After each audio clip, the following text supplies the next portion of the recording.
Mga kadyak, home service tayo at on the way na kami. Kaya medyo magrasa-grasa pa yung mga mukha namin, no? Kaya mga kasama natin. Dala kami service. Yung isa, kasi mga kadyak, tulog-tulog. Ayan. Pakita ko yung gagawin natin mamaya. Itong sasakyan na to, sabi ng may-ari, ayaw umatras. So, i-check natin kung anong problema.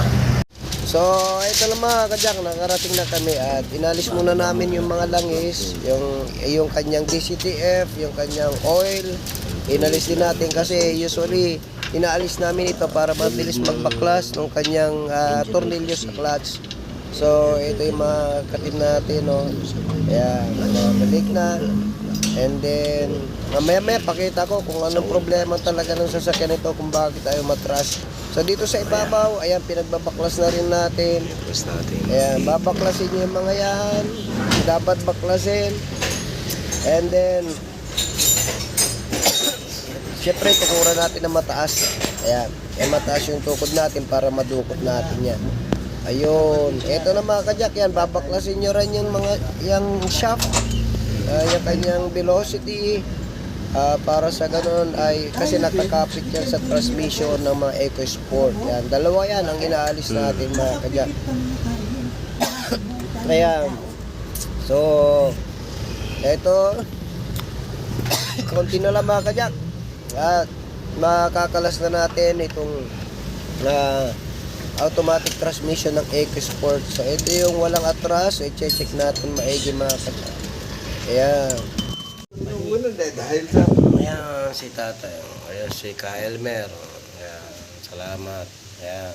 Kita na natin. Lalagay ko kayo sa ano. Magpalit tayo ng ano. Kinukunan ko yung ano, yung t-shirt nyo. Sige, linis-linis lang. Ito. Yung ano, ito. Ito ang nagiging problema. Minsan sa ship port, minsan dito naman. Ayan. Okay naman yung ship port niya. Kaya binalik natin. So, ito yung stopper niya. Ganito dapat style niya. Hindi, ganyan lang yan. Maliit lang yan. So, ito yung stopper niya. Wala na. So, dapat gaganon-ganon lang yan dito. So, ito ay ganito ang problema ng EcoSport. Ito. Hindi na nakagali.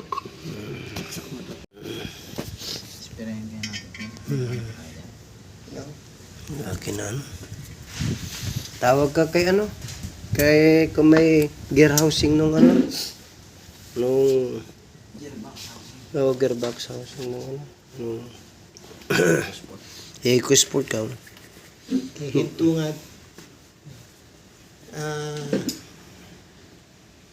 So ito mga kadyak, isa pang sasakyan ni Sir, ito ay wala naman hatak. So sabi ko i-check na lang natin kasi nagpalit daw sila ng turbo. Nako po, na-check muna natin mga kadyak.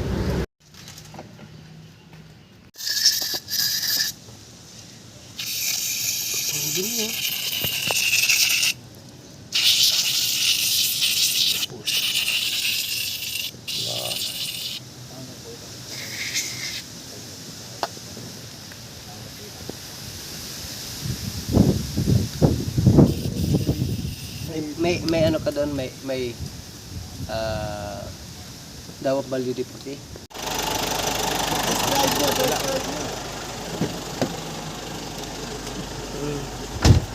Ganyan, binobomba natin mga kadyak. Yung RPM niya hanggang 3,000, 2,000 plus lang. So ngayon pumapalo na doon sa gado. Ayos. Ano na? So, ang nakakatakot dito, alam niyo mga kadyak, pinalitan pa ito ng turbo. No? Bagong turbo. So, pagka ganun, nag-low power yung sasakyan natin, EGR, throttle body, yan lang mga yan, intake.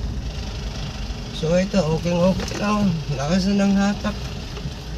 Kanina, walang hatak ito. Ayan o.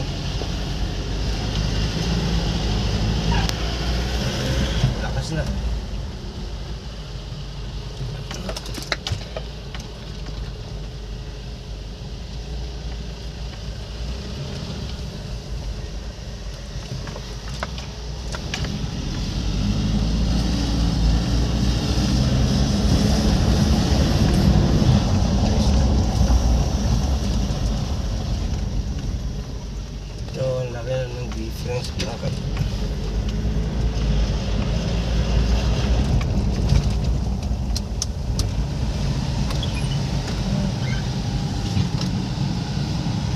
hirap na hirap na mga kadyak. Lalo sa maakyatan. Hirap na hirap. Ngayon, okay na. Dito ba yun? Nandiyan ako.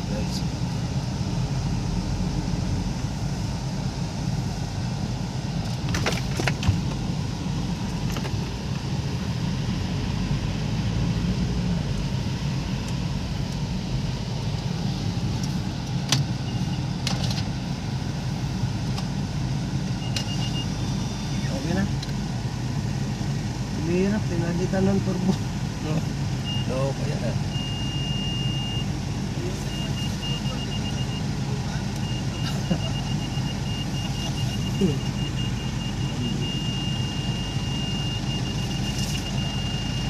Kaya mga kadyak, pauwi na kami dahil bibili pa ng yung gear housing ng ating EcoSport na nasira. Hanapan pa natin, no. Pero yung kanina na sinama ko na sa vlog mga kadyak, yung may-ari, meron din po siyang sasakyan na Everest, Ford Everest. So, ang nakakalungkot, pinalitan ng bagong turbo. Kung ano daw pinalitan, no. Simpleng diagnose muna. Punta muna tayo sa EGR, sa air filter, fuel filter, map sensor. Doon sa pinagpagawa niya, sabi turbo agad daw. So, mahal ng bili niya sa turbo, pinalitan. Pero ganun pa rin, mahina pa rin umatak. Alam niyo mga kadyak, sinilip natin kanina, grabe. Ang kapal ng dumi ng EGR, halos ayaw na umangat. So, ginawa natin, spare lang natin. Nilagyan natin ang W14 konti para sa ganun ay dumulas yung angat at baba niya. So, okay na mga kadyak, ganun lang ginawa natin. No? Natuwa naman yung may-ari. So, anyway mga kadyak, ganun lamang. Doon muna tayo sa basic. Huwag muna tayo magpapalit ng mga pyesa. Okay, Jack of Orbit Auto Care. A shop that cares for your car.